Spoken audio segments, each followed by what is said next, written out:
misalnya Anda makan dan itu murah sekali, hanya butuh satu piring, setiap punyaan kamu muji Allah, setiap minum kamu muji Allah, itu redaksinya Rasulullah SAW disebut Allah sangat ridho.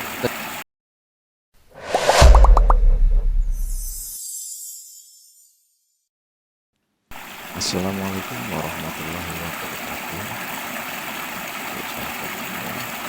Kali ini saya ingin mengajak sahabat semua untuk mendengarkan kajian dari Gus Baha yang menjelaskan bagaimana cara mencapai ridho Allah Subhanahu wa Ta'ala.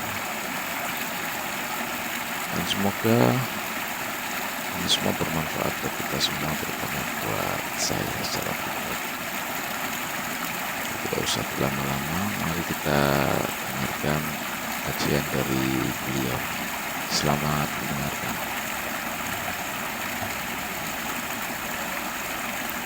Sungguh-sungguh Allah sangat ridho ketika seorang hamba itu makan ketika sesuap nasi dia muji Allah, ketika minum seteguk nasi dia muji Allah. Itu kalau orang diridhoni Allah itu wali betul. Itu untuk jadi wali itu gampang, kamu makan ridho, kamu ninjak buminya Allah ridho seneng, kamu hidup keseharian aman seneng. Nah ini supaya sampean kita semua ngaji betapa panduan Rasulullah untuk menggapai ridho Allah itu banyak yang keseharian sekali. Saking kesehariannya banyak dalam hadis dan itu sahih. Nabi menyebut hal-hal yang keseharian. Hatta ma tas'alu fi imra'atika, kamu punya uang kemudian istri kamu bisa makan, itu ibadah. Bahkan sebagian ibadah itu dicontohkan Nabi yang akhirnya diprotes sahabat, yaitu wa fi buti ahadikum sedekah, kamu menggauli istri kamu itu ya sedekah. Sampai sahabat bilang, yang benar ya Rasulullah, ayati ahaduna syahwatahu wa huwa lahu ajrun, masa urusan biologis, urusan syahwat kemudian dia dapat pahala. Nabi menjawab, alaysa lawadu'aha fi haramin akana alaihi wisrun, bagaimana kalau dia meletakkan ke yang tidak benar, itu kan dosa. Nah, hal-hal seperti ini yang saya ingin teman-teman semua, saya juga agak ingin ngaji demi Anda juga agak ingin. Itu dosa sekali ngaji kok pesanan kelompok tertentu itu gak boleh. Islam itu untuk semua, jadi ya cuma karena di depan saya jenengan ya seakan-akan jenengan korbannya. Itu ada ilmunya dalam usul fikih itu. Jadi orang itu harus ngaji usul fikih. Nama yang disebut, mungkin Mas Sufyan masih ingat zaman ngaji usul fikih, nama yang disebut itu tidak jaminan sebagai prioritas perintah.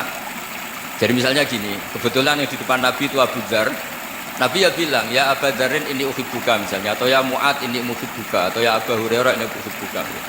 Banyaklah riwayat yang Nabi nyebut ya Abu Dzarin, ya Mu'ad, ya Abu Hurairah. Kemudian misalnya Nabi meneruskan khitab, ini uhibbuka, saya mencintai kamu, fakul dubur sholatin, atau sebagian riwayat disebut fala tada'an la dubura kulli sholatin Allahumma inni ala dzikrika wa syukrika wa husni ibadatik. Saya mencintai kamu, siapa saja, Mu'ad, Abu Dzar bisa siapa. Saya mencintai kamu, mohon kalau habis sholat kamu jangan lupa wiridan Allahumma inni ala dzikrika wa syukrika wa husni ibadatik. Ya Allah, tolong kami permudah supaya mudah ingat Engkau. Anda tidak bisa mentang-mentang, nama saya Parmen, nama saya Purnomo, itu yang diperintahkan Mu'ad. Jadi yang disebut satu, tapi khitab itu untuk siapa saja. Saya teruskan. Jadi saya mohon semua kita melakukan kebaikan itu, kalau dalam kaidah fikih disebut al yakin la yuzalu bisyak. Banyak kebaikan yang kebenarannya itu 100%, tidak punya efek samping ke pihak lain, ke kelompok lain, ke komunitas lain.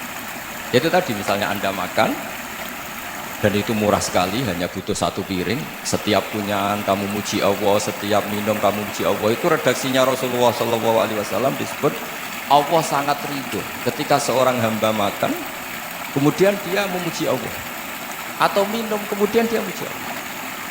Logikanya gampang, negara seperti ini yang kamu harapkan bentuknya kayak apa, mertua, ipar, komunitas, tetangga, itu nyata terjadi itu kan belum pasti. Sementara yang mesti terjadi adalah kamu butuh makan, kalau tidak mati, butuh minum, kalau tidak mati, butuh bumi yang nyaman ditempati, kalau tidak kita juga mati. Sebab itu Allah kalau menyebut nikmatnya itu hal-hal yang keseharian. Alladzi at'amahum min ju'. Allah itu siapa? Allah itu yang menciptakan kamu bisa makan. Tidak berlebihan. Allah itu yang menciptakan kondisi sosial itu ideal. Zaman Nabi itu ya ada orang munafik. Orang-orang pilihan Allah itu juga diuji orang sekelilingnya yang macam-macam. Semua diuji sesuai konteks zaman dan waktu. Nah, tapi ada ibadah-ibadah yang selalu disarankan Nabi. Sampai Nabi itu pernah ditanya, ayul Islam ya khairun ya Rasulullah, Islam terbaik itu gimana? Jawaban Nabi itu unik. Kit'amut to'am, Islam terbaik itu ya makan-makan, santai-santai. Ketika Allah menyebut beberapa kebaikan, falak tahamal aqobah, wa ma adrokan apa? Mal aqobah. Terusannya apa? Fakku rokobah. Terusannya apa? Au it'amun fi yaumin di masubaya. Itu acara makan-makan itu juga Islam. Kenapa? Ya bayangkan kalau tidak ada makanan, kita mati kan? Kondisi sosial tidak ideal itu Anda masih tidak apa-apa. Tapi kalau Anda tidak makan, Anda tidak minum, kamu punya istri cerewet masih bisa hidup, punya mertua cerewet masih bisa hidup. Tapi kalau tidak makan bisa mati. Berarti penting mana istri sama makan? Penting mana? Makan. Semoga istri Anda dengar. Nanti kamu disuruh makan tapi pulang deh. Itu kalau dibahasakan makan masih memahami. Penting mana nasi satu piring dengan istri? Nggak ada nasi mati, nggak ada istri belum mati. Penting mana? Gak berani jawab kan? Ternyata Anda ada garang kan di depan istri. Jadi saya mohonlah, mungkin Mas Sufyan Sauri tadi yang bisa bantu lah. Teman-teman tuh ngaji yang keseharian saja. Karena kita nyari ridho Allah itu berdasar firman Allah. Dan firman Allah itu menyebut keseharian itu yang gampang. Itu tadi misalnya wa min ayatihi manamukum billaili wan nahar. Termasuk ayat-ayat Allah itu kamu tidur. Maka dulu itu ada guyonan, ada tokoh Mu'tazilah, kelompok dalam Islam yang berpikir manusia itu bisa menentukan ikhtiarnya sendiri. Karena saya bisa duduk, ingin duduk, ingin berdiri. Karena kelompok ini nggak terima kalau semua kehendak Allah, nanti bagaimana kalau semua kehendak Allah kok ada hisab ya, ada sanksi. Lucunya itu dia akhirnya, ini cerita ya, mencintai seorang perempuan cantik sekali. Dan itu dia menjadi ahli sunnah itu oleh hal-hal yang sepele. Karena istrinya cantik, ya namanya suami istri itu hubungan intim. Terus ditanya, Mas, masih ingin lagi? Masih. Silahkan diulang lagi. Wah ya tidak bisa. Katanya manusia bisa menentukan yang diinginkan. Itu tobat. Itu nggak bisa ditobatkan Mas Sufyan Ats-Tsauri. Orang cantik yang mudah nobatkan orang itu orang cantik. Segampang itu. Akhirnya kita tahu, makanya kalau dalam kitab Hikam itu disebut al-aqil mayyakul madza yaf'alu wa hubi wal ghafil mayyakul madza af'al. Orang yang punya akal karena sadar ini wilayah Allah, semua milik Tuhan. Itu dia tiap hari berpikir, besok Allah akan melakukan apa terhadap dunia ini. Kamu merencanakan sesuatu mau plesir, ternyata gempa. Mau wisata ke Rusia, ternyata perang. Kamu tidak pernah tahu apa yang akan terjadi besok. Wa ma tadri nafsum madza taksibu ghadan. Tapi anda semua kita ini sering punya jadwal permanen. Makanya saya kalau diundang siapa saja bisa tegur. Yang jelas Gus ini acara penting. Ya masih acara penting nak pangeran ngersakno piye. Kowe ape dadi pangeran ya kamu kok mau jadi Tuhan. Itu kadang ya kiai. Penting Gus acara ini jenengan harus memastikan bisa. Loh, kamu itu yang ngajarin tauhid sesuatu itu diadillah kok bilang-bilang apa pasti. Kalau maksa terus tak tobatkan. Ya kalau gitu Gus bilang insya Allah. Wah itu hati saya, fisik saya, roh saya sudah bilang insya Allah. Gak usah kamu latih ya. Nah hal-hal tauhid keseharian itu gampang sebetulnya. Wal ghafil yaqulu madza af'al. Tapi orang yang lupa Allah dia setiap hari bilang besok apa? Kita bisa melakukan apa? Seakan-akan dia itu aktor, dia penting, dia subjek permanen, dia. Padahal kita ini hanya objek kehendak Allah Subhanahu wa taala. Karena kita yakin sesuatu yang terjadi di alam raya ini kita tidak bisa apa-apa. Makanya saya sering ngaji, sering bilang saya, ketika Anda mensifati Allah, dia yang menghidupkan. Sudah itu tanamkan, sehingga ketika kita mati, santai saja. Kenapa santai? Allah punya cara menghidupkan kita. Zaman kita hidup juga gak tahu caranya ngelola jantung, ngelola paru-paru. Kamu juga gak tahu ngelola oksigen yang tidak beracun, tidak mengandung polusi. Tahu-tahu hidup. Gak ingin tua ya tahu-tahu tua, gak ingin mati tahu-tahu mati. Selama ini kita hidup juga agak tahu apa-apa. Hanya gaya tok, punya jadwal, punya planning. Kalau kamu bisa menentukan pilihan Anda, pasti Anda istrinya cantik, 4 menerima semua, qanaah semua. Nyatanya enggak kan? Ada 1 jelek, cerewet. Oh itu kan, nyatanya enggak bisa apa-apa Anda kan? Dan kamu bawa mati lagi. Itu kan, istri Anda juga gitu, punya keinginan, punya suami yang ganteng, yang jabat, yang beriman, yang enggak poligami. Ya enggak kesampaian juga. Kalau kita ngitung tingkat kegagalan kita itu gagal terus. Ya kan? Nah, terus ingat Allah. Madza yaf'alu Allahu bi. Orang yang punya akal selalu berpikir Allah itu menghendaki apa terhadap saya. Belum sama-sama orang melihat orang yang serius. Itu kata Anda itu pemikir berat, serius. Senang punya tokoh yang merengut karena kamu anggap serius. Tapi sebagian orang menganggap orang yang serius itu wong merengut, wong masam, wong muka kok ditekuk.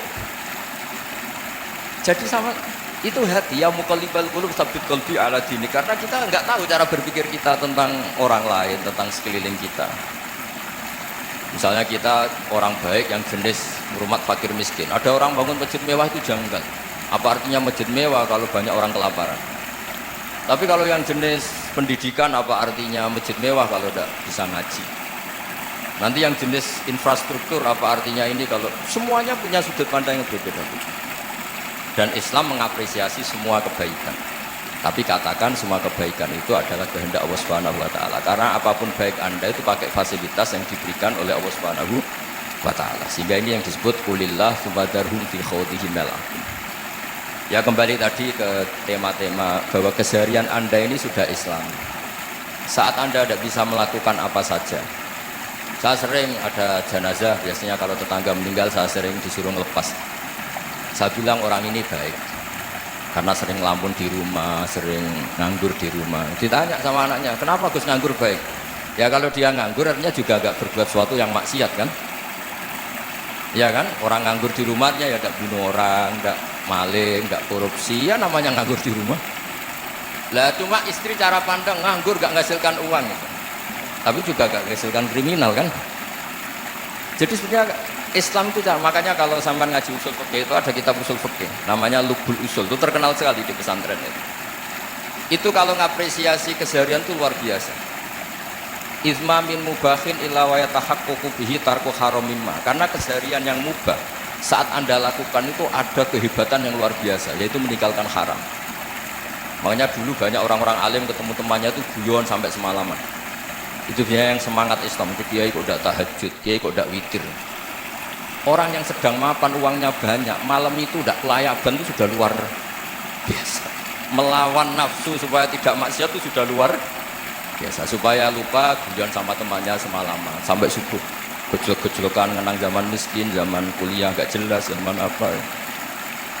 Melihatnya jangan tarkut tahajud. Seperti ini meninggalkan tahajud, tapi meninggalnya ini talqul muharram. Jadi kayak apa hebatnya? Sehingga Imam Ghazali punya riwayat yang agak unik.